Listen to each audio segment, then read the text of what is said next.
ഇതാ വഴിയല്ലേ? ആത്തെന്തായിരുന്നു പരിപാടി? അമ്പലത്തിലൊരു വഴിപാടിന്റെ കാര്യം പറഞ്ഞ. വഴിപാടായിരുന്നല്ലോ, നല്ല കാര്യമായിട്ടായിരുന്നല്ലോ. തോന്നിയ ദിവസം പറയരുത്. തോന്നിയ ദിവസം കാണിച്ചിട്ട് ആ പാവം ജവാന്റെ ഫോട്ടോയില് മാലിട്ട് ചന്ദനത്തിലെത്തിക്കണോ അല്ലേ? പുരുഷേട്ടനെങ്ങാനും അറിഞ്ഞാ പിള്ളച്ചന്റെ ഫോട്ടോയില് മാലിട്ട് ചന്ദനത്തിലെത്തിക്കേണ്ടി വരും. വീട്ടിൽ വെച്ച് ചതവയ്ക്കും. നാട്ടുകാരെ വിളിച്ചു കൂട്ടിട്ട് മോൻ എന്ത് കിട്ടും? എനിക്കൊന്നും കിട്ടില്ല, പിള്ളേച്ചന് കിട്ടും. നല്ല അസ്സല് പുതുക്ക്. വലിയ നിലവിലുള്ള ആളല്ലേ, എല്ലാരും ഒന്ന് അറിയട്ടെ എന്ന്. നീ എന്റെ മാനം കളയരുത്. നിനക്ക് എന്ത് വേണേലും ഞാൻ തരാം. എന്ത് തരും? എന്ത് വേണം? അച്ഛന്റെ കയ്യിൽ നിന്ന് കള്ളക്കണക്ക് എഴുതി വാങ്ങിച്ച കുരുടിമുക്കിൽ 25 സെന്റ് സ്ഥലം. അയ്യോ മാധവ, അത് അയ്യോ മാധവ, അത് എഴുതി തരുമൊന്നും വേണ്ട. അവിടെ ഇത്തവണ എനിക്ക് വിത്തർക്കണം. അതെന്റെ ഒരു മോഹ. ഞാൻ പടവല വിട്ടിരിക്കുക. ആയിക്കോട്ടെ, അത് വിറ്റ് കഴിഞ്ഞാൽ എനിക്ക് വിത്തർക്കാലോ. ഇറക്കാം. ഉറപ്പാടാം. പോകാൻ വരട്ടെ.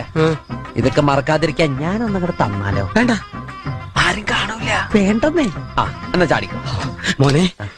ഇന്ന് നീ അവിടെ കക്കാൻ കയറരുത്. ഇന്ന് അവിടെ നിന്ന് എന്തെങ്കിലും പോയാൽ നാളെ എന്റെ തലയിലാവും. ഓ, എന്നാ മറ്റന്നാളാവാം. അതിന്റെ പിറ്റേന്ന് എന്റെ തലയിലാവും.